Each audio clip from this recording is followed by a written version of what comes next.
la robotique, c'est surtout la transformation totale de la société. C'est ce que j'appelle la robolution. On a connu la révolution industrielle au XIXe siècle. On est en train de vivre, à l'aube du XXIe siècle, ce qu'on appellera dans 50 ans la robolution industrielle.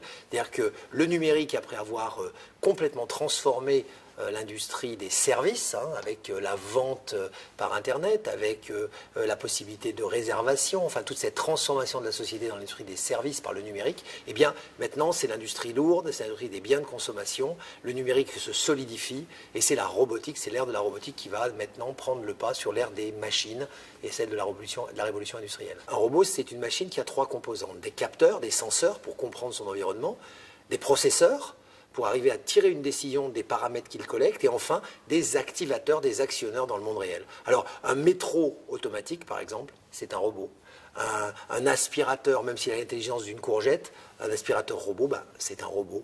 Et donc, il ne faut plus faire de différence entre les robots qu'on va trouver dans les entreprises, ceux qui vont être ce qu'on appelle déjà des cobots, des collègues de travail robotiques, des robots compagnons, également des cobots, qui seront dans les foyers. Maintenant, il ne va pas y avoir de grand soir de la robotique, c'est simplement beaucoup plus important que ça. L'intégralité des objets qui nous entourent vont prendre une forme d'intelligence et de connexion, donc vont tous devenir des robots. L'échelle du temps dans la robotique, elle est un peu magique parce qu'à la fois on imagine l'humanoïde en espérant qu'il est pour demain, celui-là il est un petit peu plus loin, et on ne voit pas les robots qui sont déjà là. Mais quand on regarde l'échelle du temps à l'envers, on est en 2014, en 2011, l'iPad n'existait pas, en 2007, l'iPhone n'existait pas. Donc si on projette à 5 ans, on peut s'attendre à ce qu'il y ait par exemple des voitures sans pilote qui soient relativement banalisées dans certaines villes. On peut s'attendre à ce qu'il y ait effectivement des robots chirurgiens qui opèrent les malades d'une façon assez standard, et ça à l'échelle de 5 à 10 ans maximum. La France, dans le domaine de la robotique, c'est d'abord le 5e pays qui s'est affirmé pour dire que la robotique était un des axes de croissance majeurs de la France au XXIe siècle. Après le Japon, la Corée, les États-Unis, Taïwan, c'est la France qui arrive là.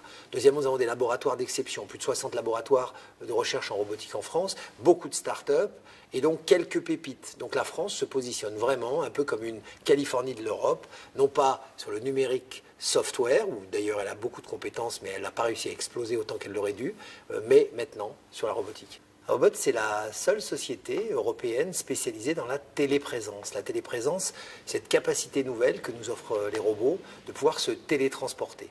C'est-à-dire que non seulement on peut transporter sa voix, comme sur le téléphone, son image, comme par exemple sur Skype, mais également on peut être avec une plateforme mobile entièrement son corps se déplacer, on peut être dans un espace donné et le visiter tandis qu'on parle et qu'on échange avec les gens. On peut se promener dans une usine éloignée et voir ce qui s'y passe auprès des machines. On peut se promener dans un hôpital quand on est un médecin expert pour aller voir des patients. On peut se promener dans une école quand on est un enfant malade ou un élève blessé et qu'on a besoin de continuer à suivre ses cours. Donc c'est vraiment une nouvelle manière de gérer cette communication, un cran de plus vers la robocommunication.